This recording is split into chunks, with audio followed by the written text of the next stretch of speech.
गोंडा की एक बेटी बनी आईएएस। ऑल इंडिया रैंकिंग में 62वां स्थान। आदित्य पाल की बेटी बनी आईएएस। व्यापार मंडल में नगर अध्यक्ष है आदित्य पाल की बेटी वैष्णवी गोंडा से पढ़ी। दिल्ली में रहकर कर रही थी पढ़ाई। आदित्य पाल के घर में जश्न का माहौल।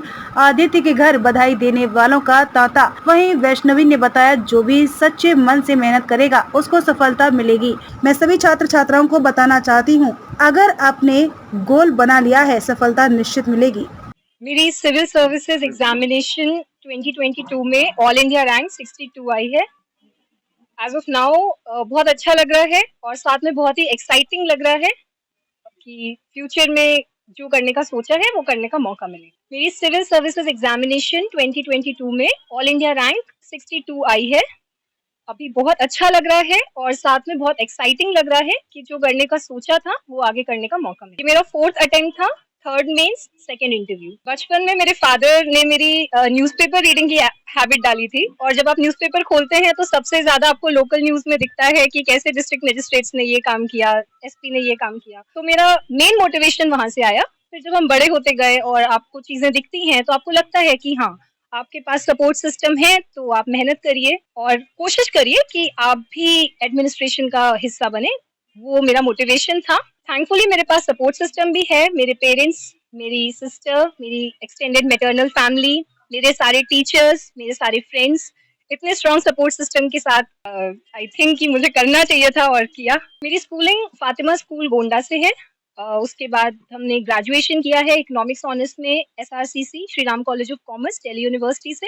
उसके बाद अभी हम पोस्ट ग्रेजुएशन कर रहे हैं जवाहरलाल नेहरू यूनिवर्सिटी से इकोनॉमिक्स में मास्टर। बहुत सी प्रॉब्लम्स हैं और वो डिपेंड करेगा कि पोस्टिंग कहाँ पे होती है और बाकी ट्रेनिंग कैसे होती है। पर एज अ सिटीजन अभी तक जो मेरी आंखों में सबसे बड़ी प्रॉब्लम है वो है बेसिक एजुकेशन और हेल्थ पे काम करना, particularly women education and women health. Preparation के लिए 1 साल हम दिल्ली में थे। बहुत सारे कोचिंग इंस्टीट्यूट से आपको हेल्प मिलती है, आप मॉक्स देते हैं, मटेरियल यूज करते हैं, तो बहुत सारे का योगदान है। बट ओवरऑल सेल्फ प्रिपरेशन ही होती है। एटलीस्ट मेरी जर्नी में सेल्फ प्रिपरेशन रही है। उसके बाद कोविड आ गया तो हम 2 साल से घर पे ही थे और उसके बाद फिर मास्टर्स करने के लिए अभी हम फिर से दिल्ली में ही थे।